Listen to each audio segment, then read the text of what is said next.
ओम शन्नो मित्रः शन्वरुणः शन्नो भवत्यर्यमा शन्नो इंद्रो बृहस्पतिः शन्नो विष्णुरुक्रमः नमो ब्रह्मणे नमस्ते वायो त्वमेव प्रत्यक्षं ब्रह्मासि त्वमेव प्रत्यक्षं ब्रह्म वदिष्यामि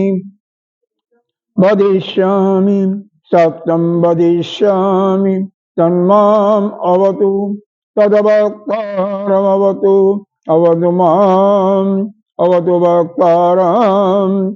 ओम शांति शांति शांति। ओम सहनावतु सहनो भुनक्तु सह वीर्यं करवावहि तेजस्विनावधीतमस्तु मा विद्विषावहि। ओम शांति शांति शांति। ओम यक्षन्दशामृषभो विश्वरूपः छन्दोभ्यो अद्यमृतात् संबभूव शमीन्द्रो मेधया अस्परोतु अमृतस्य देवधारणो भूयासम् शरीरं मे विचर्षणं जिह्वा मे मधुमत्तम तरलाभ्यां भूरि विश्रुवन् ब्रह्मण कोशोऽसि मेधया पिहितः श्रुतं मे गोपाल। ओम शांति शांति शांति।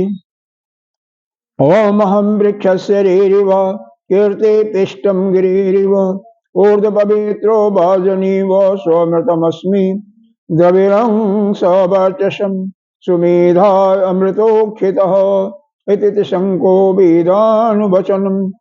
ओम शांति शांति शांति। ओम पूर्णमदः पूर्णमिदं पूर्णात् पूर्णमुदच्यते पूर्णस्य पूर्णमादाय पूर्णमेवावशिष्यते। ओम शांति शांति शांति।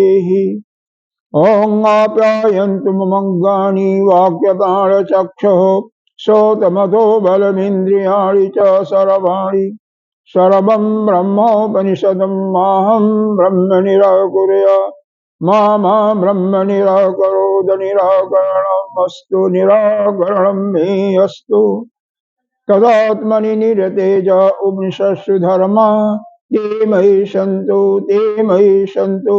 ओम शांति शांति शांति। ओम वाङ्मे मनसि प्रतिष्ठिता मनो मे वाचि प्रतिष्ठितम् आविराविर्मयेधि वेदस्य म आदिस्तः श्रुतं मे मा प्रहासेरनेन आदितेन अहोरात्रानुसन्ध्यामि ऋतं वदिष्यामि सत्यं वदिष्यामि तन्माम् अवतु तदवक्तारमवतु अवतु माम् अवतु वक्तारम् अवतु वक्तारम्। ओम शांति शांति शांति। ओम भद्रं नो अभिवादयः मनः। ओम शांति शांति शांति। ओम भद्रं कर्णेभिः श्रीरामदेवाः भद्रं पश्येमाक्षभिर्यजत्राः स्त्रैः अङ्गैः तुष्टमांसस्तनूभिः वशेम देवहितं यदायुः। स्वस्ति न इंद्रो वृतस्रवाः स्वस्ति न पूषा विश्ववेदाः स्वस्ति नस्ताक्षर्यो अरिष्टनेमिः स्वस्ति नो बृहस्पतिर्विदधातु। ओम शांति शांति शांति।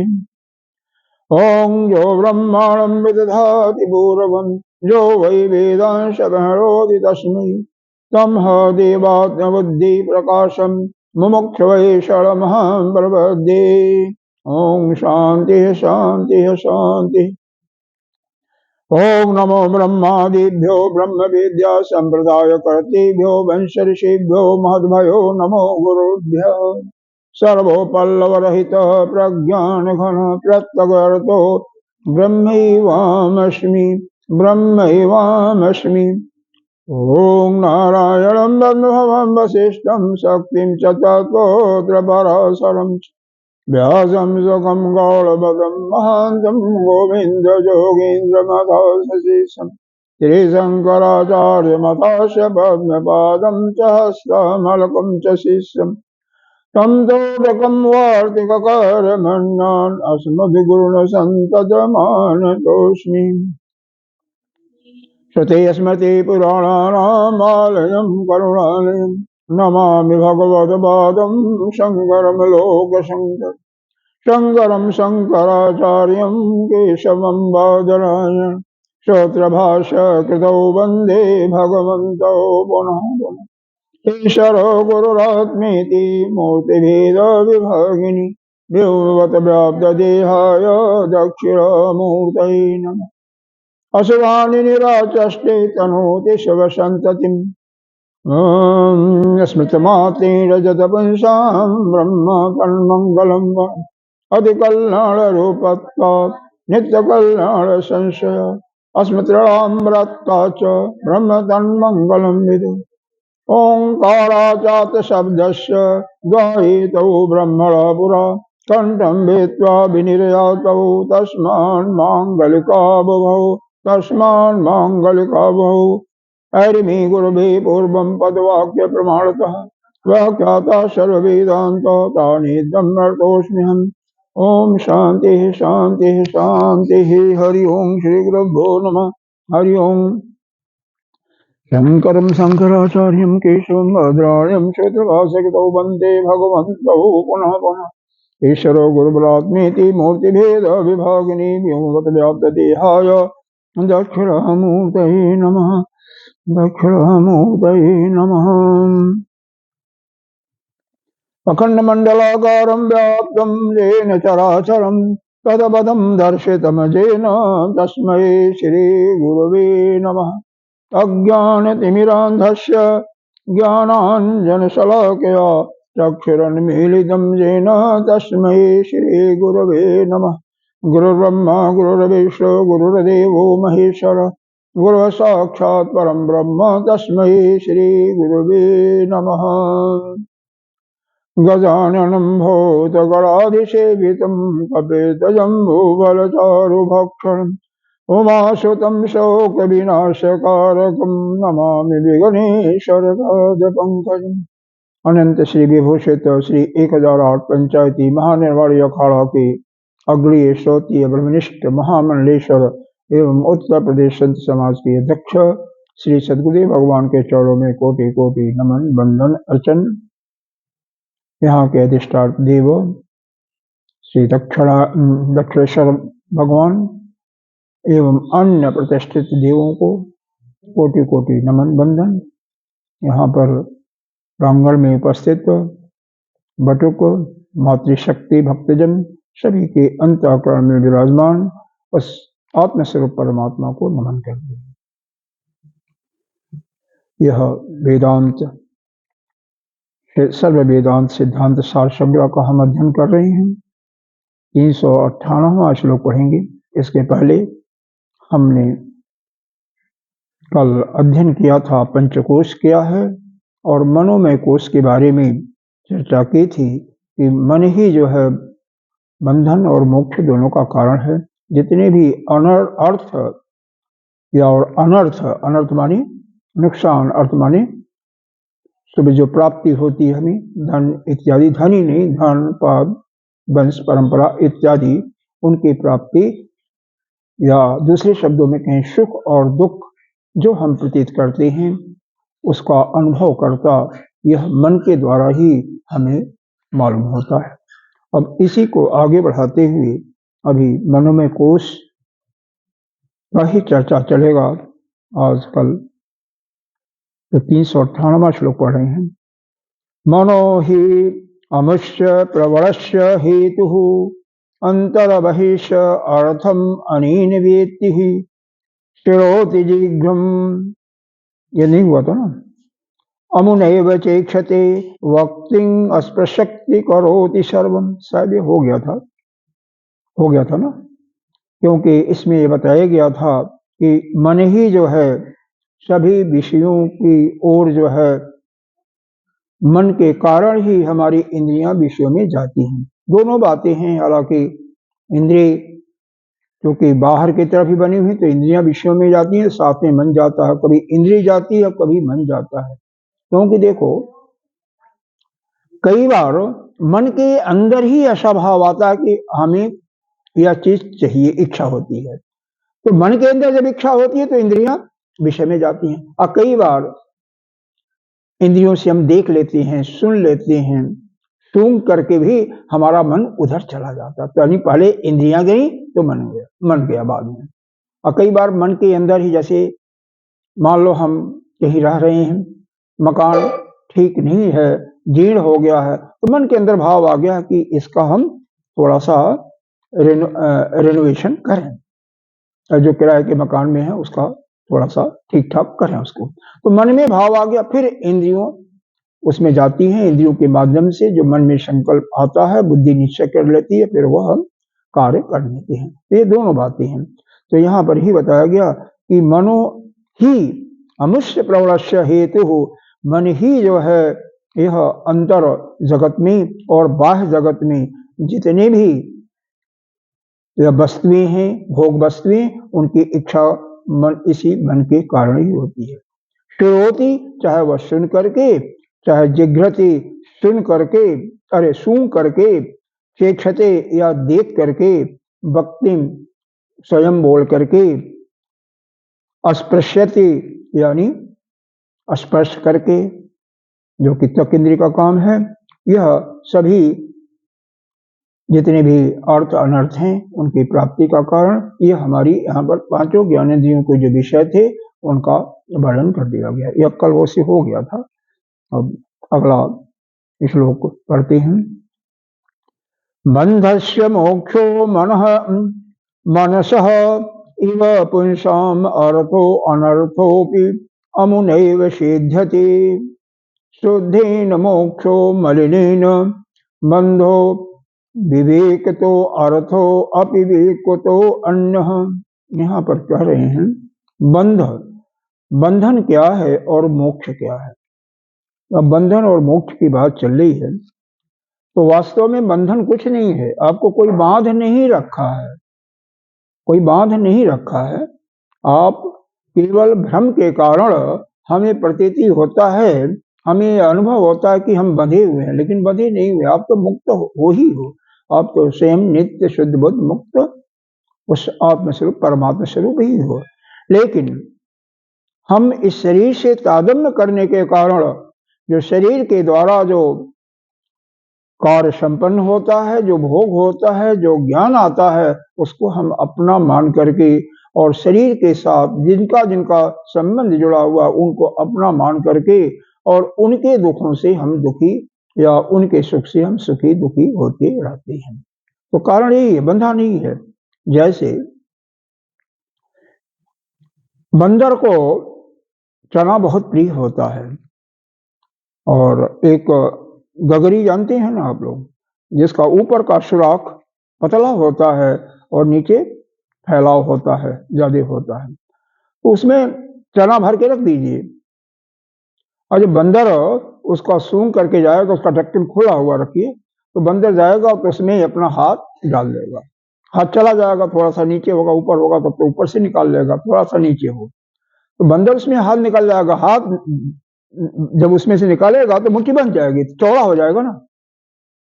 देखो पहले तो पतला है, निकल गया, हाथ चला गया, और जब मुट्ठी बन गई थोड़ा वो हो गया।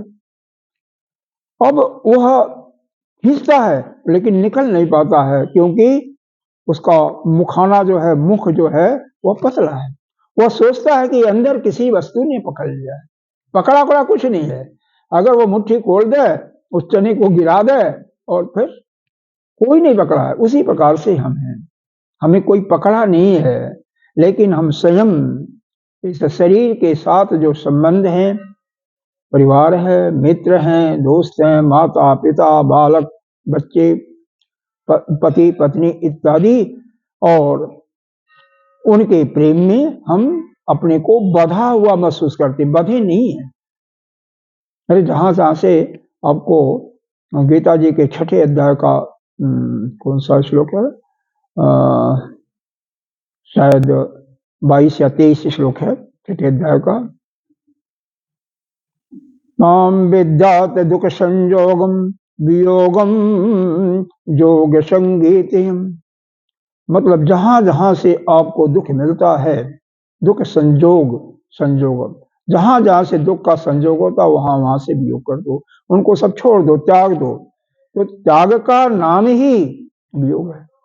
जैसे संत लोग कम से कम अपने घर परिवार सबको छोड़ करके अलग हो जाते हैं, तो उनकी सारी चिंताएं जो वहां से पहले बधी हुई थी, मन जो वहां जाता था वह उससे वह निवृत्त हो जाते हैं। तो फिर मन कहाँ जाएगा? मन को तो कुछ चाहिए ना, फिर वह परमात्मा में स्वाभाविक रूप से लगता है, अगर कहीं इधर उधर नहीं फंसे तो। और उसको छोड़ने के बाद कहीं कोई फंस गया तब तो फिर उसकी अनर्थ ही होता, उसका अनर्थ ही होगा। लेकिन वहां से एक जगह से छोड़ा, क्योंकि यह स्वभाव है मन का। एक जगह से संबंध टूटा, दूसरी जगह ऑटोमेटिकली वो हो जाता है। वही गलत स्थान पर ना हो, वह प्रभु से हो। कहीं से अगर प्रेम संबंध टूटा तो वह सीधे उस परमात्मा से, उस आराध्य से लगे तो उस व्यक्ति का कल्याण हो। जैसे छोटा सा दृष्टांत लीजिए, कोई भी जंगल में रहता, आजकल तो जंगल उंगल है नहीं, बहुत कम हो गए, न के बराबर। जंगल में निवास करता है, झोपड़ी डाल दिया या वैसे ही किसी भी तरीके से वहां पर डाला, तो संसार से उसका तो मन अलग हुआ, लेकिन वहां पर जो वृक्ष हैं, जो पक्षियां हैं, जो जानवर हैं, उनसे भी प्रेम उसका हो जाता है। तो वहां से अपने चित्त को लगाने के बजाय यदि परमात्मा स्वरूप में ही लगा रहे, और वहां पर जो भी आते हैं उसके पास उनको एक सम दृष्टि से देखते हुए किसी के साथ न राग करे न द्वेष करे तो उसका कल्याण हो जाए। लेकिन होता नहीं है। होता क्या है, यह प्रेम एक जगह से थोड़ा सा कम होता है या टूटता है तो दूसरी जगह स्वभावतः उसमें बहुत कंट्रोल जो करता वही कर पाता है, कि अपने आप ही लग जाता, पता नहीं चलता है। एक गीता में अर्जुन ने भगवान कृष्ण से पूछा है, चंचल मन इतना चंचल है कि अभी कुछ सोच रहा था बीच में, बाद में तुरंत ही चला जाता है। तो वहां पर भगवान ने उत्तर देते हैं, हम जानते हैं कि यह मन बहुत ही चंचल है और इसको बस में करना दुर्विज्ञ है, बहुत कठिन है, लेकिन अभ्यास और वैराग्य इन दोनों से मन को हम अपने बस में कर सकते हैं।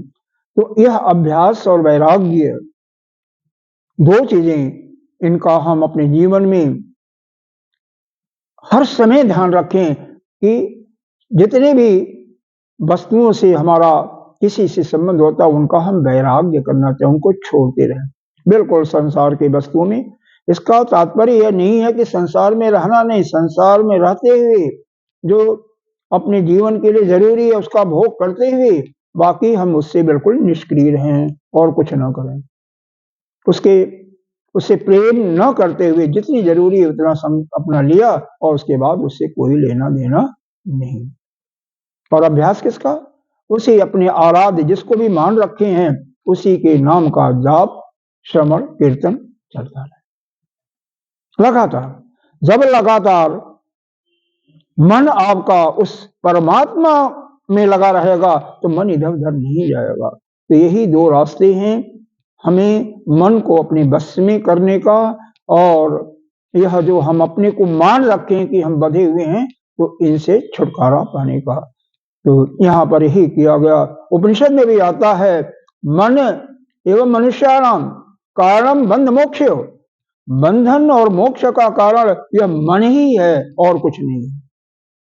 मन चाहे तो मान लो या बंधन बंध जाओ, और मन चाहे तो आप अपने को मुक्त कर लो। तो यहाँ भी यही दिया, बंधस्य मोक्षो मनसा इव पुंसाम, पुरुषों का जो मन ही है, पुंसाम कहते हैं पुरुषों, पुरुषों का मन ही जो है यही बंधन और मोक्ष का, और साथ ही साथ अर्थ और अनर्थ दोनों का कारण यही है। अमना ये माने, अमना माने इसके द्वारा ही हम अर्थ की भी प्राप्ति कर सकते हैं। अर्थ का मतलब यहाँ पर इसका व्यापक दायरा कर सकते हैं। व्यापक में संतान हो गया, ज्ञान हो गया, ऐश्वर्य हो गया, सब कुछ ले लीजिए जो कुछ चाहते हैं, और इसी के द्वारा आप अनर्थ की भी प्राप्ति होगा, दुख, चिंता, शोक इत्यादि ये भी होगा। शुद्धीन मोक्षो, तो कैसे? अगर मन शुद्ध है, शुद्ध का मतलब आगे यहाँ पर व्याख्या देंगे कि मन के अंदर यानी आपके अंदर रजोगुण और तमोगुण बिल्कुल दब गया है, बिल्कुल जीरो के बराबर हो गया है, कम से कम हो गया, और शुद्ध गण ही, शुद्ध गुण जो है, सत्व गुण जो है वही भरा पड़ा है, तो वह आपका मन शुद्ध होगा, तो उस शुद्ध मन से आप मोक्ष को प्राप्त कर सकते हैं। और जहां पर रजोगुण और तमोगुण सत्वगुण को दबा देता है वही बंधन का कारण है। इसका मतलब ये हमारा भोजन से ही स्टार्ट होता है। आपको पहले भी बताया था, 17वें गीता जी के 17वें अध्याय में दिया हुआ है, बहुत डिटेल विस्तृत वर्णन किया हुआ है कि रजोगुण क्या क्या भोजन करने से रजोगुण की उत्पत्ति होती है, और क्या क्या भोजन करने से तमोगुण की उत्पत्ति होती है, और इनका लक्षण क्या है, सतोगुण कैसे उत्पत्ति होती है।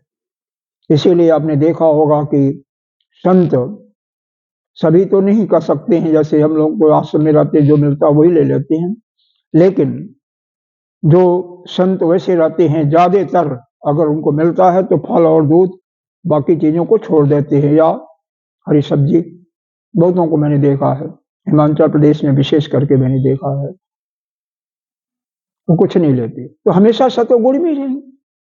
और जैसे हम लोग देखते हैं सब कुछ ठीक ठाक है, लेकिन उसके बाद भी हमें नमक भी चाहिए, तिक्ता मिर्चा भी चाहिए, मसाला भी होना चाहिए। तो यह क्या है, चटपटा भोजन हो गया, तला हुआ पूरी और क्या नाम है आपका समोसा या पराठा इत्यादि, तो क्या हो जाएगा, तस्मई यह रजोगुण की प्रवृत्ति को बढ़ाता है। रजोगुण का मतलब कभी हमने यह काम किया, फिर दूसरा काम, तीसरा काम, इधर उधर भागना, मन स्थिर नहीं हो पाता वहां पर।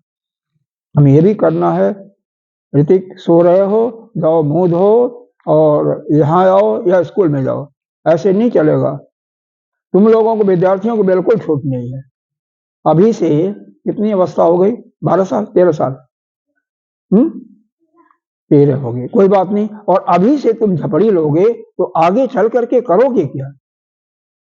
तुम्हारा ये तो अभी नहीं है कि जैसे हम देखो माता जी 70 साल से ऊपर की होंगी और कितनी सावधान होती हैं, मतलब जितने भी साधक होते सबसे नंबर 1 पर इनका नाम इसीलिए आता है कि हमेशा सतर्क रहती हैं, जो भी इनकी ड्यूटी होती है, चाहे घर का हो और चाहे सत्संग का हो। मैंने देखा था उनको शादी में, तुमने भी देखा हो, तुम भी गए थे। हर एक काम अपना ठीक ठीक जो भी शक्ति है उसके अनुसार करती रहती है, तो सबकी सेवा भी करती है। ऐसे होना चाहिए। सोने से ये तमोगुण का निशानी है। तो यहाँ पर भोजन तो ठीक ही मिलता है, लेकिन भोजन ज्यादा कर लिया होगा हमने, नाश्ता ज्यादा कर लिया तो नींद आएगी। देखो वही भोजन अगर हम हल्का करें तो हमारे अंदर वही शतोगुण की प्रवृत्ति करेगी। हालांकि तमोगुण का भोजन जो है अधपका, जूठा, बासी, देर से बनाया हुआ, वहां तो 48 मिनट का ही लिखा हुआ, 2 ही घड़ी लिखा हुआ है, लेकिन आजकल तो फ्रिज चल गया है। फ्रिज चल गया है तो वहां तो कई जगह है जो अकेले होते हैं ना, 7 दिन का भोजन जिस दिन छुट्टी होती है उसी दिन बना करके केवल रोटी सेकते हैं, बाकी गर्म कर लिया, वो क्या होता है उसका नाम भी नहीं आता। हाँ, नहीं फ्रिज में रख दिया, बाद में गर्म करने के लिए छोटा सा आता है, उसमें जलाना भी नहीं पड़ता, क्या है तो आप जानती होंगी क्या नाम है उसका, माइक्रोवेव ऐसे कुछ नाम है, माइक्रोवेव ना, ऐसे कुछ है, हमें उसमें रख देते हैं, सब गर्म हो जाता है। और रोटी भी क्या हो गया है, यहाँ तो हमारे हिंदुस्तान में मैंने नहीं देखा, विदेश में क्या होता है, रोटियां बना करके लोग बेचते हैं। कैसे? अध पका कर लेते हैं जिससे वो खराब नहीं होती हैं, और उनको वो ले आते हैं, और हाँ बस 3-4 मिनट से ज्यादा नहीं लगता अपना जो खाने के लिए, एक आदमी तो आदमी सेक लिया, बस खत्म, खुल जाती हैं और खा लेते हैं। ऐसा चलता है। अब उनके लिए क्या बताया जाए। अब जो बालक 2 बजे 3 बजे ड्यूटी से आता है, उसकी ड्यूटी ऐसे ही है, तो उसको कैसे हम कहें कि भाई तुम सूर्योदय के समय में जगोगे? कैसे हो? आएगा तो कम से कम 3-4 घंटा तो सोना जरूरी है। तो यह जो भी नियम कायदे हैं, जब बनाए गए थे तो इस प्रकार की ड्यूटियां हमारे पास नहीं होती थी। अब समय के अनुसार परिवर्तन हो गया, तो उसके अनुसार अपने को ढालना तो पड़ेगा ही। अब IT प्रोफेशन में जितने भी बालक हैं, बस रात भर उनको विदेशों के अनुसार ड्यूटी होती है, तो क्या करें, उनके लिए कुछ नहीं कर सकते। तो यहाँ पर मुख्य बात यही है कि मन को सात्विक रखना है, शुद्ध रखना है। उसी शुद्ध मन से हम मोक्ष की प्राप्ति कर सकते हैं। अगर रजोगुण और तमोगुण होगा, हमारा भोजन केवल रसेंद्रिय से नहीं, बल्कि हम क्या देखते हैं, क्या सुनते हैं, उन पर भी निर्भर करता है। क्या गंध का लेते हैं, किसको स्पर्श करते हैं। हमारा इसमें सबसे मुख्य काम होता है संग का, जो कि यहाँ पर नहीं लिखा हुआ है। जिसके साथ आप रहिएगा, अगर वह सात्विक होगा तो निश्चय रूप से आप भी सात्विक हो जाएंगे, और संत होगा आप भी संत हो जाएंगे, उसके गुण आ जाएंगे। अगर चोर होगा तो चोर का गुण आपके अंदर आ जाएगा, अगर शराबी होगा तो शराबी का गुण आपके अंदर आएगा, जुआरी होगा तो जुआरी का गुण आपके अंदर आ जाएगा। संग का बहुत ही बड़ा प्रभाव पड़ता है। बड़े से बड़े लोग पढ़ के गिर जाते हैं, ज्ञानी भी। ज्ञानी का मतलब वह ज्ञानी नहीं जिसको अपने आत्मा का विवेक हो गया, उनकी बातें हम नहीं कर रहे हैं, लेकिन वैसे जिनकी प्रतिभा ठीक ठाक होती है और अच्छे पढ़े लिखे कहिए, तो वो भी गिर जाते हैं। अगला श्लोक। रजः तमोभ्याम मलिनम तत्शुद्धम ज्ञानजम सत्वगुणेन अज्ञानजम सत्वगुणेन रिक्तम मनः तमो दोष समन्वितम तद जड़त्वम मोह आलसा अलसात प्रमादैः तिष्कृतं सन्नतो वेत्ति वास्तवं पदार्थम तत्त्वं ही उपलभ्यमानम। क्या कहती हैं? ओहो, यह जो अज्ञान का मतलब अविद्या, जो अविद्या से जो युक्त हुआ मलिन यानी मैला आपका या मन, और मैला कैसे होता है? रज तमोभ्यान, रज और तमोगुण का ही आपके अंदर जादी है, और दब क्या गया? शुद्ध जो सतो गुण था वह दब गया, क्योंकि हमारा वैसे ही भोजन है, वैसा ही हमारा संग है, वैसा ही हमारा दिनचर्या है। तो इस प्रकार से हमारे अंदर सतो गुण की प्रवृत्ति, जिसके अंदर यहाँ पर रिक्तम शब्द दिया हुआ, रिक्तम का माने बिल्कुल शून्य हो गया सतो गुण, केवल रज और तमोगुण ही हमारे अंदर व्याप्त है। तो उससे हमारा मन जो है वह मलिन हो जाता है, मैला हो जाता है, और वह क्या करता है? हमारे अंदर फिर लाता क्या है? जड़ता, जड़त्व बुद्धि लाता है, मोह लाता है। राग का कारण, हम किसी से प्रेम होता उसका कारण अविद्या के साथ साथ यह हमारा रजोगुण तमोगुण भी, ये भी एक कारण है। और क्या है? अलसता या आलस्य को कहते हैं। प्रमाद, प्रमाद को भी लाता। प्रमाद मतलब जो समय पर ध्यान नहीं, जैसे मान लो अभी आपने कुछ कहा और आपको जवाब देना चाहिए इनको, लेकिन उस समय क्या जवाब देना ध्यान नहीं आया, मन में नहीं भाव आया, बाद में जब यहाँ चले गए तो उनको आया कि हमें तो उसको इस प्रकार से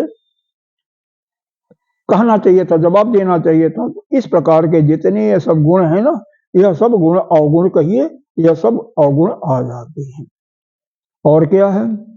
उस समय मनुष्य जानता भी है, उसको मिल भी जाता है जो इच्छित वस्तु है, परमार्थ वस्तु है, लेकिन फिर भी उसको वह पकड़ नहीं पाता, उससे उसको प्राप्त नहीं कर पाता, क्योंकि उसका मन जो है क्या है? वह मलिन हो चुका है। तो वह अपने स्वरूप को जानने में असमर्थ होता है। भाव यही है कि हमें अपने मन को हर समय सतोगुणी रखना चाहिए और इसके लिए अपनी भोजन, अपनी दिनचर्या और अपने किसके साथ हम रहते हैं, किसके साथ ज्यादा समय व्यतीत करते हैं, इसका हमेशा ध्यान करना चाहिए। वैसे यहाँ पर जो रहने वाले हैं अक्सर आते हैं, जैसे ये पपनम हुआ,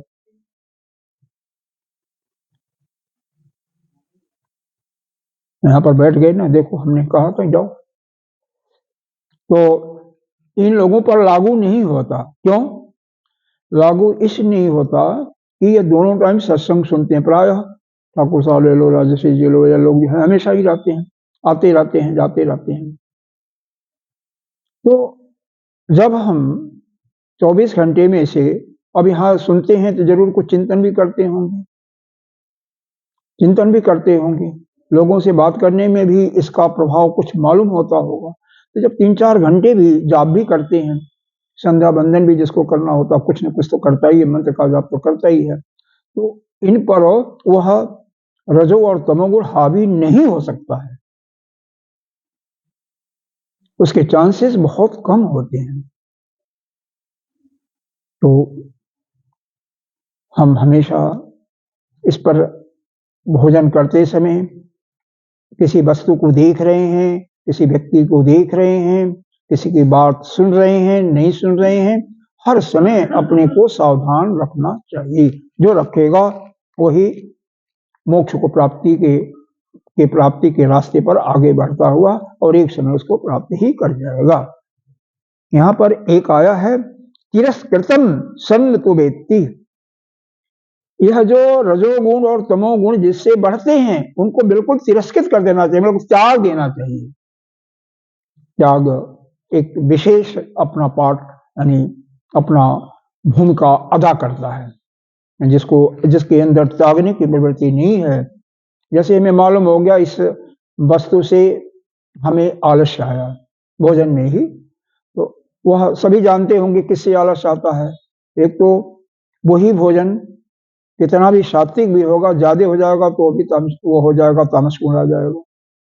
दूसरा चीज, वही भोजन जो भी ग्रहण किया, आपकी पाचन शक्ति में, लीवर में कोई खराबी है, कोई आंत में खराबी है, कोई पैंक्रियाज में खराबी है, तो ठीक से डाइजेस्ट नहीं होता है, पचता नहीं है, तो भी वह आलस्य का कारण बनता है। तो उन सब चीजों को भी हमें ध्यान रखना चाहिए।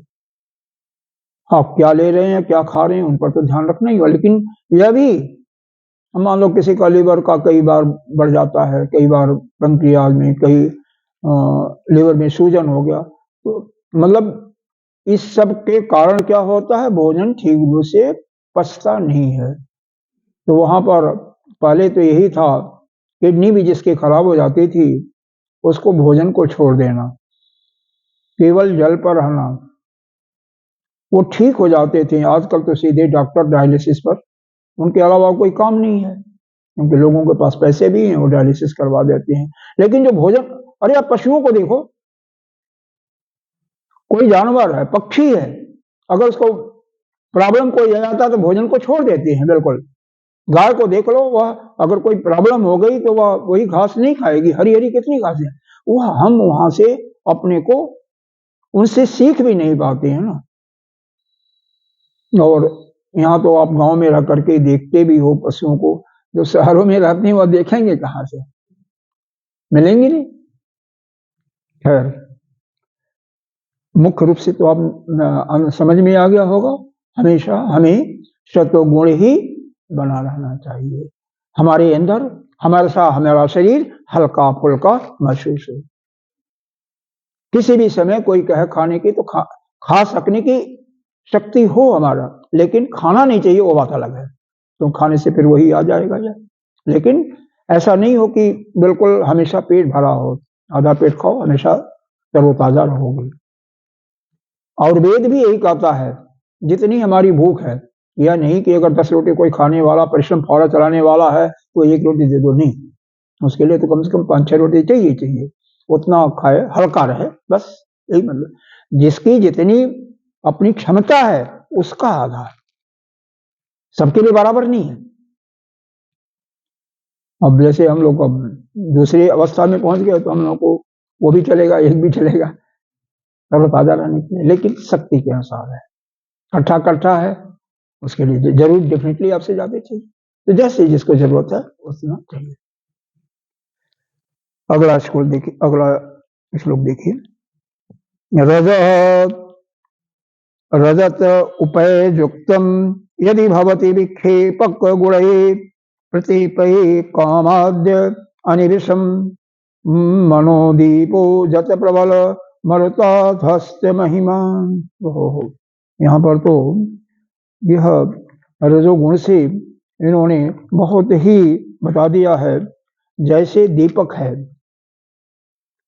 अब दीपक है ऊपर से ढका नहीं हुआ है, तो जब हवा चलेगी तो क्या होगा, दीपक बुझ जाएगा। हाँ, लेकिन चंचलता तो उसमें रहेगी। ऊपर से अगर कुछ ढक दोगे तभी, अगर वायु चल रही है कुछ भी तो आ रहा वायु तो उसमें हिल डुलेगा। उसी प्रकार से मन में, अगर हमारे मन में रजोगुण भरा हुआ है, तमोगुण भरा हुआ है, तो यह जो हमारे मन को रजोगुण बहुत चंचल बना देता है। तो क्या आएगा, काम आएगा, क्रोध आएगा। काम का मतलब यही वासना, हमारी इच्छाएं, हमें यह चाहिए वह चाहिए, नाना प्रकार की चीजें, चाहे भोग वस्तु हो, भोग ही वस्तु होती है, या अपने असर को बढ़ाने वाली वस्तु हो। क्रोध भी आएगा, किसी से जलन भी होगा, द्वेष भी होगा। यह सभी जो हमारे साधना में विक्षेप डालते हैं, वह गुण हमारे अंदर आकर के हमें दबा लेंगे। हमारे अंदर जो सत्व गुण है उसको दबा लेंगे और आपको कष्ट होगा। देखो, दिन भर आप काम करते रहो, ठीक है, इसलिए मन की कामना के लिए, मन की वासना की पूर्ति करने के लिए। लेकिन बाद में जब आप थकावट भी आपकी दूर हो गई, शांत चित्त हो गया, मान लो जाप किया, तो मन में जरूर आएगा, कम से कम सुबह के टाइम पर तो जरूर आएगा कि हमने क्या गलत काम किया। हमने तो भगवान को भूल गए, भगवान का ना तो ध्यान किया, हम काम में पढ़ करके, अपनी वासना में पढ़ करके हम बिल्कुल अलग हो गए। मैंने जाप भी नहीं किया, ध्यान भी नहीं किया, पूजा भी नहीं किया ठीक से। तो यह सब आपको मालूम तो होता है, लेकिन जब आपका चित्त बिल्कुल शांत और हल्का हो जाता है तो भी, लेकिन जिस समय आप उस रजोगुण के बोझ से दबे हुए होते हो तो आपको कुछ नहीं मालूम होता है। तब कुते होता है, यह भी मिल जाए, इसके लिए करो, उसके लिए भी करो, सब करते रहो, दूसरों को भी कोशिश करते हो कि वह भी जो भी है अपने सगे संबंधी उनको भी फंसा लेते हो। हमेशा क्या करते हो, इधर से उधर दौड़ भाग करते रहते हो।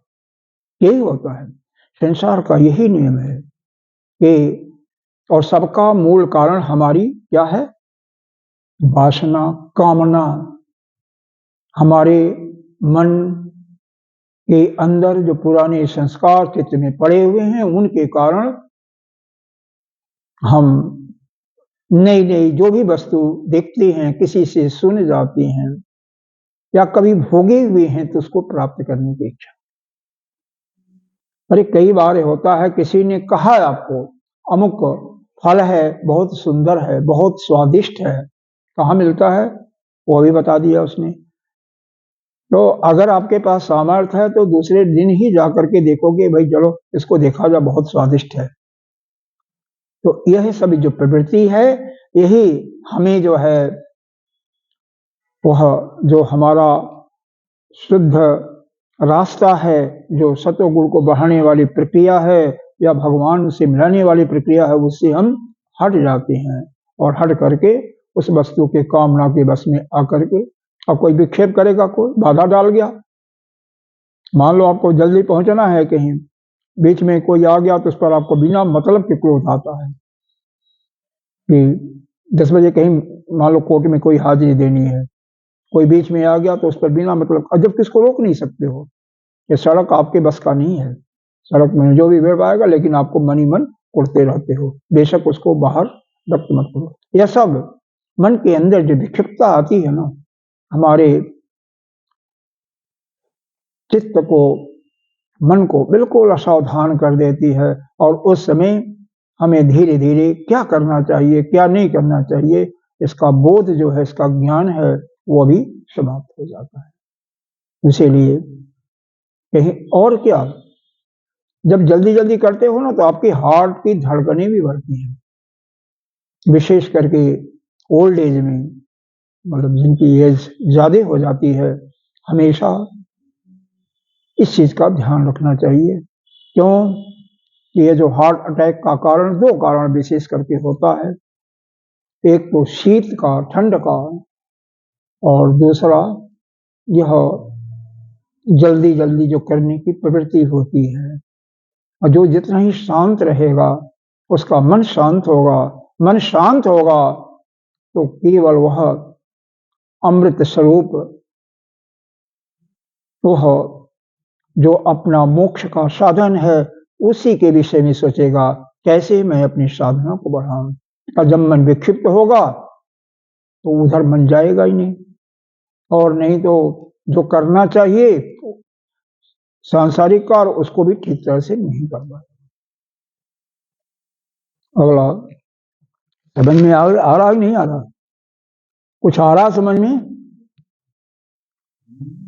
अब अगला देखो, तो मुमुक्षु, बारंबार आप सोच रहे होंगे कि बारंबार रिपीट क्यों किया गया है, दोहराया जा रहा है, किसी न किसी रूप में अर्थ करके, भाव तो एक ही है ना।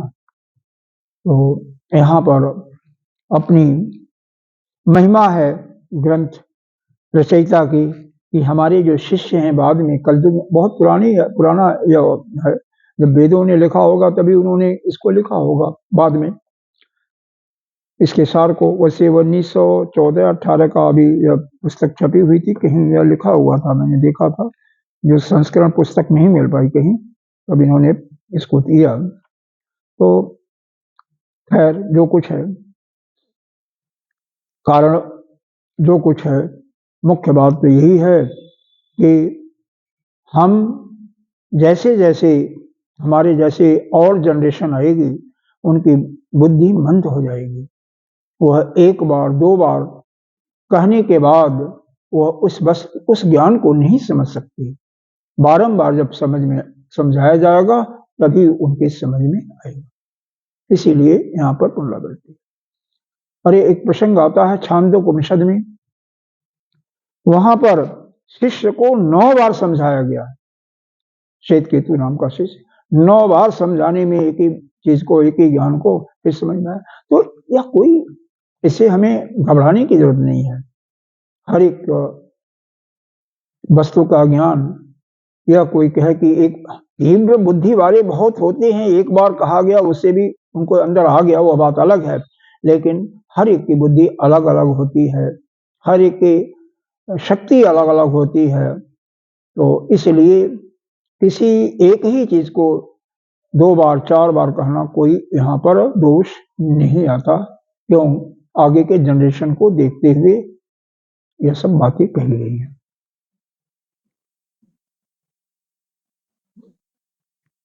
ततो मुमुक्षो भवबंध मुक्तै रजः तमोभ्यांश तदीयकारै वियोजचेत्तं परिशुद्ध सत्वं प्रियं प्रतनेन सदैव कुर्यात्। देखो, हमारा जो मन है रजो और तमो गुण से ही विक्षिप्त होता है ना, और सतो गुण दबता भी है। तो हमें करना क्या चाहिए?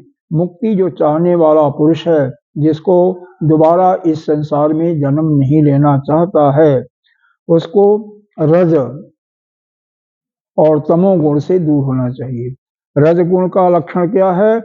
दुख, मोह, किसी से प्रेम करना। भाई, किसी के तरफ किसी से मोह क्यों होता है? कभी सोचा है किसी ने? किसी की याद क्यों आती है? उसका बाद में मन में चिंतन होता है, इसीलिए आती है कि उसने हमारी यह सेवा की, यो हमारे लिए कोई भी काम होता है तो फटाफट करता, हमारी आज्ञा का पालन करता है, चाहे घर हो चाहे बाहर हो। तो इसीलिए कोशिश यह करना चाहिए हर एक को, जब तक अपनी शक्ति है, सभी अपना काम अपने स्वयं करना चाहिए, चाहे कपड़ा धोने का काम है, पानी लेना इत्यादि जो भी काम है, कोशिश ये होना चाहिए। फिर बाद में सुविधा उपलब्ध तो लेते रहो, लेकिन कोशिश जिससे आपका किसी में आसक्ति न हो, मन उसमें उसके प्रति आसक्त न हो, सिर्फ जुड़े न, मोह न है। ठीक है, क्योंकि किसी से मोह आया और वहां पर कोई उसको दुख दे रहा है तो आपको उस पर क्रोध आएगा, अपने बिना कहे हुए चाहे वो घर का है बाहरी है, आपका उससे लगाव हो गया बस, किसी भी कारण से, गुण के कारण से। अरे शादी होती है, लड़का लड़की मिलते हैं तो वहां पर कोई अपना तो होता नहीं है, कभी नहीं जानते हैं, 25 साल 30 साल तक तो उसको देखे नहीं, जाने नहीं, उसके विषय में सुने नहीं, फिर भी एक बार के देखने में ही एक बार के बाद में उनका दिल लग जाता है। क्यों होता है? पूर्व जन्मों के भी संस्कार होते हैं ना, उसके कारण होता है।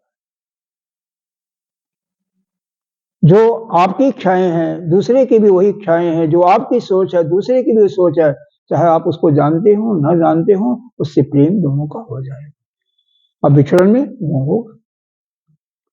यही यहाँ पर बताया जा रहा है कि यह जो दुख मोह का कारण है, और तमोगुण क्या करता है, यह आलस्य प्रमाद निद्रा इत्यादि करता है, उसी में डुबो देता है। तो इनको बिल्कुल त्याग देना चाहिए, और केवल जो हमारे मन को शुद्ध करते हैं, शुद्ध रखते हैं, सतोगुणी रखते हैं, उन्हीं का हमें सेवन, उन्हीं के साथ हमेशा भगवान की चर्चा करते रहोगे, भगवान के भक्तों के साथ रहोगे, संतों के साथ रहोगे जो कि सतोगुणी हैं, तो हमेशा इससे आपको मुक्ति मिल सकती है।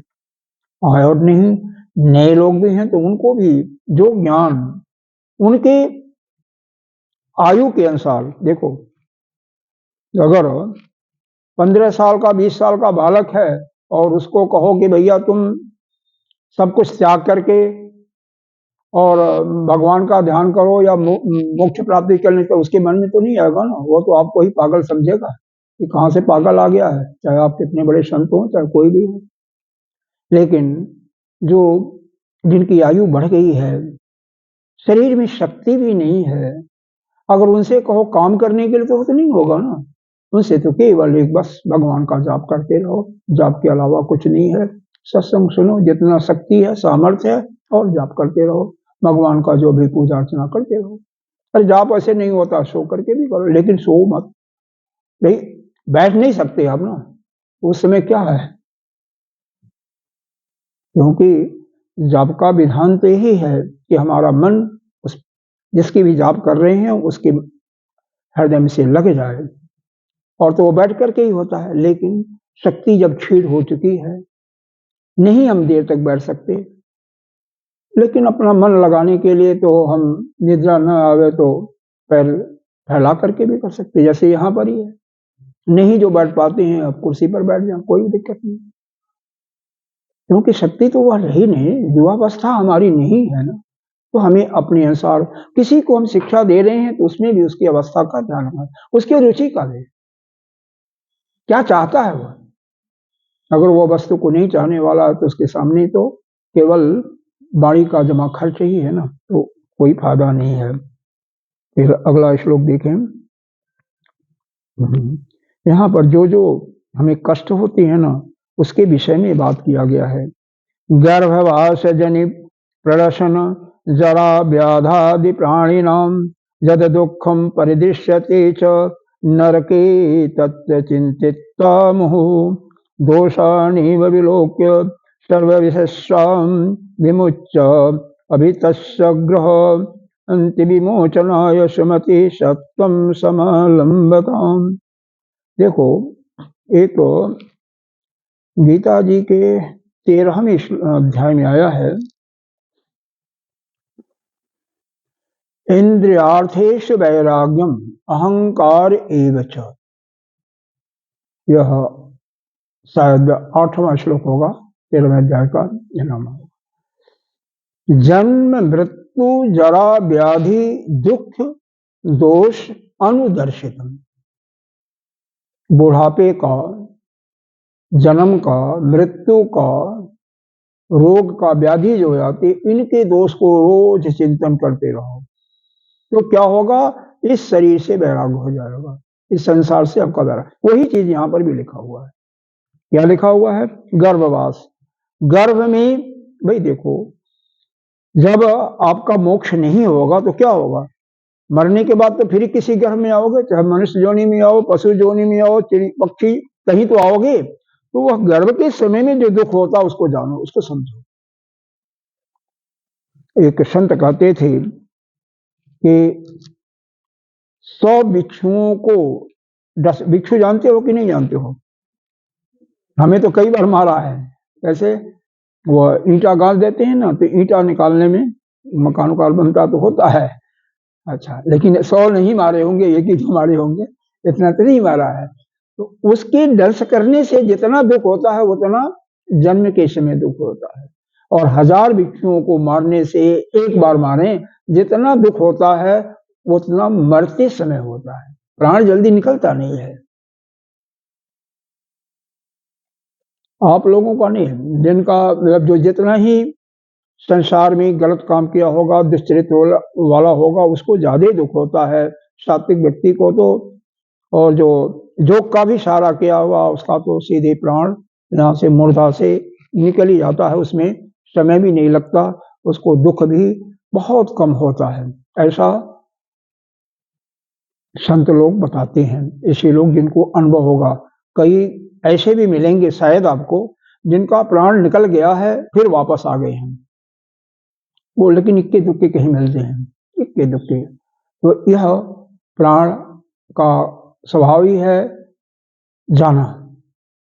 लेकिन यही ज्ञान प्राप्त कर लेता तो उसका प्राण कहीं नहीं जाता, यहीं पर उत्क्रमण नहीं करता है। तो यहाँ पर अब देखें, इन चीजों को आप ध्यान रखें। गर्भ में, जन्म समय में, बुढ़ापे में कोई अगर व्याधि हो गया, रोग हो गया, तो प्राणी नाम जद दुखम, जितने जितने प्रकार के जहां जहां से आपको दुख होता है उनको चिंतन करो।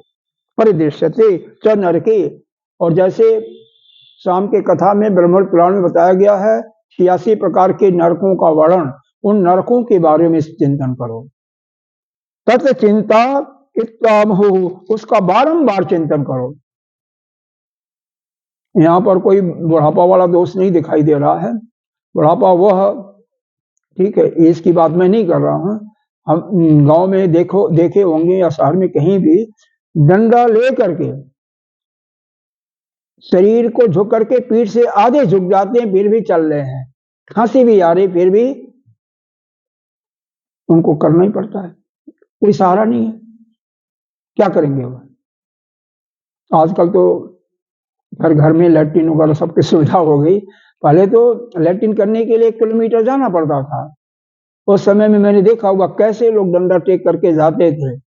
वृद्धो जाति गृहीत्वा दंडम, जो शंकराचार्य जी ने भज गोविंदम में लिखा है, एग्जैक्टली अनुभव किया मैंने, कैसे लोग जाते, अपने शरीर का नहीं किया, दूसरों को देख करके किया, लेकिन जो अपना अनुभव कर ले उसके लिए क्या है। वो तो अगर चिंतन करे तो निश्चित रूप से वैराग है। यह सब सारा लिखा हुआ केवल वैराग के लिए, इसका मूल प्रयोजन यही है कि इसका बारंबार चिंतन करके संसार से वैराग्य करो, और कोई नहीं है। तो गर्भवास जनी प्रशन जला व्याधि प्राणी नाम जत दुखई परिदृश्यते च नरके तत् चिंतात्व, इसका बारंबार चिंतन करो।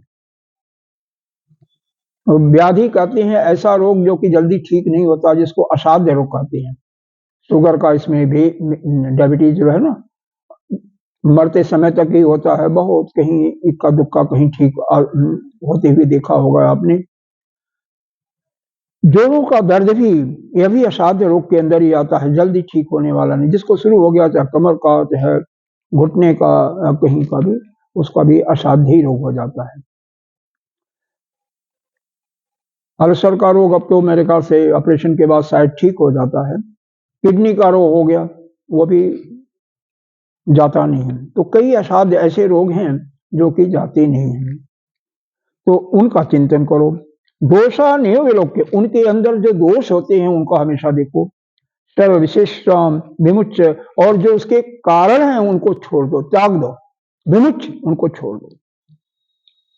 तन्य विमोचनाय सुमति सत्यम समलंबताम, और उन जितने भी यह कारण है, सभी जो कारण है हमारे भोजन के और हमारी दिनचर्या के कारण से रजो और तमो गुण की वृद्धि होने के ही कारण है। तो उनको बिल्कुल विमुच कर दो, विमुच्यताम विमुच्यताम, बिल्कुल त्याग दो, और छोड़ करके फिर क्या करो, सत्व गुण को बढ़ाने वाले जो भोज्य पदार्थ हैं, जो दिनचर्या हैं, जो संग हैं, उन्हीं को अपनाओ। उससे क्या होगा, तुम उस सतोगुण की वृद्धि जब पूर्ण हो जाएगी, बाकी रजोगुण तमोगुण शून्य हो जाएगा, तो तुम उस परमात्मा को प्राप्त कर लोगे। वही काम करोगे जो परमात्मा को प्राप्त करने का रास्ता है, उसी पर चलोगे। एक आधे श्लोक और पढ़ें, ये लंबा है लेकिन पढ़ लेते हैं, 9-5 हुआ है, क्या लेट भी हुआ था। जमेषु निरतो जस्तु नियमेषु च यत्नतः विवेकिनः तस्य चित्तम प्रसादम अधिगच्छति। देखो यहाँ पर जम और नियम का चर्चा किया गया है। जम 5 प्रकार के होते हैं। पहला है अहिंसा, दूसरा है सत्य। अहिंसा का मतलब समझते हो? नहीं, आप तो समझती हैं। अहिंसा का मतलब मन से, वचन से, वाणी से या शरीर से किसी को दुख नहीं देना। खुद देख रहे हैं, दे रहे हैं, वो तो ठीक है, दूसरे से भी मत दिलवाओ। कोई दे रहा है, उसमें अगर चुप रह गए तो भी आप उसके दोषी हो, आप हिंसा कर रहे हो। मान लो आपके सामने ही कोई कबला को पीड़ित कर रहा है और वहां पर आपके पास शक्ति भी है कि उसको बचा सकते हो, उसको अगर चुपचाप रह गए तो इसका मतलब उसमें आप सहयोग दे रहे हो, आप हिंसा कर रहे हो, आप भी वह व्यभिचार कर रहे हो। बेशक आपके मन का भावना भी नहीं है, बहुत व्यापक अर्थ होता है। राम सुखदास जी का नाम सुना होगा, कोई आपने सुना होगा, जो गीता संजीवनी है शायद, ऐसा पुस्तक का नाम है, बड़ी मोटी पुस्तक है, लंबी से, पढ़ा भी होगा शायद। उसमें उन्होंने दिया है कि 243 प्रकार के कारण होते हैं हिंसा को। अहिंसा के बारे में बहुत 2-3 पेजों में वर्णन किया हुआ है। थोड़ा दर्द देना, मध्यम और ज्यादा, फिर खुद देना, दूसरा दूसरों से दिलवाना, और तीसरा बिल्कुल शांत रहना, मतलब उसमें उसको मना न करते हुए, आपका मन से शक्ति है, सामर्थ्य है, फिर भी मना नहीं करते हो, तो उसमें भी आप दोषी हो। तीर्थों में करना या अमुक समय करना, अमुक समय में नहीं करना, अमुक दिन, जैसे मंगलवार को और शनिवार को कई लोग मदिरा इत्यादि नहीं पीते हैं, मीट मांस नहीं खाते हैं, तो उन सब का भी वर्णन है। मन से, वाणी से, शरीर से, इस प्रकार से 3-3 का गुणा परमुटेशन, जो जानते होंगे मैथमेटिक्स में बना सकते हैं, परमुटेशन कॉम्बिनेशन, इस प्रकार से 243 आता है। कुछ संत 81 ही मानते हैं, लेकिन जो डिटेल जाते हैं 243। सत्य के बारे में जानते ही हो, सत्यम प्रियम बुरात, प्रिय सत्य ही बोलो, अप्रिय सत्य, जैसे किसी अंधा है, लंगड़ा है, गूंगा है, तो उसको अंधा, लंगड़ा या गूंगा मत कहो। जो किसी को दुख लगता है वैसा सत्य मत बोलो। और क्या है, कस्ते, दूसरे का सामान तो सभी जानते हैं, चोरी नहीं करना, इसमें तो बताने की कोई जरूरत नहीं है। अस्तेय, और उसके बाद है ब्रह्मचर्य, भी जानते ही होंगे, ब्रह्मचर्य का पालन से शक्ति बढ़ती है, और जब शक्ति होती है तभी भगवान का भजन इत्यादि होता है। जो बारंबार काम वासना में लगे रहते हैं, उनकी शक्ति क्षीण हो जाती है, इसका भी हर समय चिंतन करते रहना चाहिए। गलत चीजों का, अश्लील चीजों का जो चिंतन करेगा वह, उसका ब्रह्मचर्य खंडित होगा ही होगा। एक अंतिम आता है इसमें जम में, अपरिग्रह, जितनी हमारी आवश्यकता है उतना ही हम अपना कपड़ा रखें, उतना ही जगह रखें। और हमें जरूरत है एक कमरे की और हम पूरा 50 कमरे रखें तो किसी को न रहने दें, केवल अपने लिए, तो वह तो अपरिग्रह हो गया ना। अरे हमें 2 कपड़े की, 3 कपड़े की जरूरत है, तो हम 2-2 बक्सा पाल रहे हैं, तो वह परिग्रह हो गया, परिग्रह नहीं रहा है। जितनी जरूरत है कम से कम और नियम क्या है? नियम में पहला है शौच। बाहर से सभी शौच रहना चाहते हैं, जानते हैं, पवित्र रखते हैं, मंजन भी करेंगे, स्नान भी करेंगे, कपड़ा भी साफ करेंगे, लेकिन अंदर जो राग और द्वेष भरा हुआ है, जब तक वह नहीं जाता तब तक अंतर से शुद्ध नहीं होते। इसलिए राग और द्वेष को निकाल देना, अपनी अंतःकरण को शुद्ध करना। दूसरा आता है तप। तप के बारे में इतना ही समझो कि अनुकूल परिस्थिति हो या प्रतिकूल परिस्थिति हो, दोनों परिस्थितियों में आप एक समान रहो। वही मर्यादा पुरुषोत्तम राम जी का याद करो कि जब शाम को राज तिलक की घोषणा होती है तो भी प्रसन्नता नहीं, और जब सुबह बन के आदेश दिया जाता तो भी कोई दुख का भाव नहीं। यह हो गया। और फिर संतोष। संतोष के बारे में तो जानते ही हम, गोधन गजधन बालधन और रतन धन खान, जब आवे संतोष धन सब धन दूर समान। बिल्कुल जो कुछ रुखा सूखा मिलता है, रेम जी ने कबीर जी ने कहा, रूखा सूखा खाए के ठंडा पानी पियो। मतलब जावेद जी कैसे है वो भक्ति बोल रहा है, तो अपना मस्त रहो। तो यह हो गया शौच, तप, संतोष, स्वाध्याय।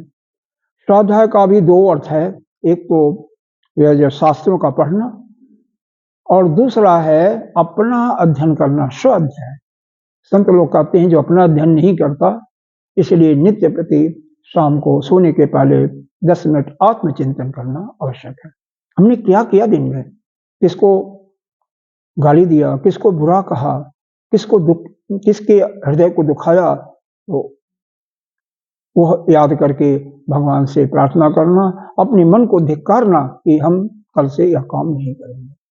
और अंतिम आता है ईश्वर प्राणिधान, अपने चित्त को परमात्मा में लगाए रखना। तो इतना काम करते हुए इस प्रकार से जो करता है, जम निरतो जस्तु नियमेश च जत्न, प्रश्न पूर्वक प्रश्न करना पड़ेगा, परिश्रम करना पड़ेगा। जो मन को अपने जम और नियम का पालन करने में लगा देता है, ऐसा ज्ञानी, उसका चित्त जो होता है वो क्या होता है, प्रसादम, चित्त प्रसन्न हो जाता है। और यह भी देखा होगा, जो हमेशा प्रसन्न रहता, खुश रहता है, वो मोटा तगड़ा होता है, कोई अंदर से इसको बीमारी भी नहीं होती है। इसलिए चित्त को हमेशा प्रसन्न रखो। तो वह चित्त को जो प्रसाद मिलता है, चित्त प्रसादम एक आया हुआ है गीता जी के 6ठे अध्याय में आया हुआ था, मनसा प्रसादेन योगम सुखम उत्तमम, मनसा प्रसाद मनसा प्रसाद हीनम योगिनम सुखम उत्तमम, सर्वदा वर्तमाने भी सयोगी मई वर्तती। मतलब उसी को उत्तम प्रकार का सुख मिलता है, अच्छा प्रकार का आनंद मिलता है, जो योगी वर्तमान में रहता है। और यहाँ पर सर्वभूतेश क्लेशम भी आया है, वो अपने सारे पापों को, सारे मल को नष्ट कर देता है, सभी प्राणियों में निर्वैर भी दिखे। तो ऐसा करने वाला योगी, ऋषि मुनि जो भी है, वह हमेशा आनंदित रहता है। तो कोशिश करना चाहिए हमें न किसी से वैर, निर्वैरेषु एक आया है, निर्वैरेषु सर्वभूतेषु, किसी प्राणी में कोई हमें वैर नहीं देखना। किसी से क्या मतलब है, सभी में आत्मा है, वही परमात्मा है। इस प्रकार से इसका यह 364 श्लोक है, यहाँ पर हम इसको बंद करते हैं। तो हमेशा जो सतोगुणी रहेगा, अपने अंदर से जितनी बुरी कामनाएं निकाल देगा, हमेशा शुद्ध चिंतन करेगा, अच्छा चिंतन करेगा, उसका कल्याण होगा। इसी के साथ हम बंद कर देते हैं। ओम पूर्णमिदः पूर्णमिदं पूर्णात् पूर्णमुदच्यते पूर्णस्य पूर्णमादाय पूर्णमेवावशिष्यते। ओम शांति शांति। हरि ओम। शाम को